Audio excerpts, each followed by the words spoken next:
Welcome. In this quick tutorial we are going to show you that how to fix TikTok not opening. If your TikTok is not opening or not working, then you have to apply this procedure. It's super easy and we will make sure you get it right. Just make sure you are logged in and using the latest version. Make sure to watch the complete video and follow each step carefully to avoid forgetting anything and making mistakes. First of all, you have to restart your phone. If this problem is not resolved, then you have to ensure your stable internet connection.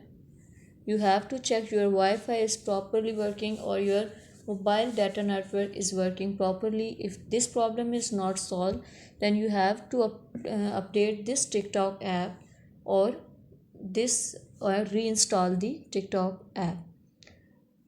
If this problem is not resolved, then you have to click on the TikTok app.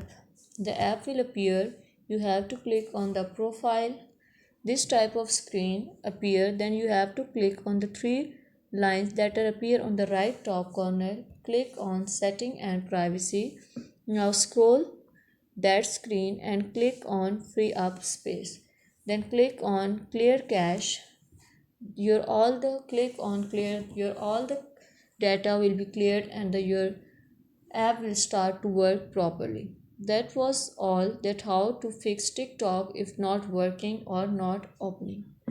Please consider showing your support by commenting, liking, sharing and subscribing to our channel for more valuable content in the future. Your engagement is highly appreciated. I wish you very good luck. Thanks.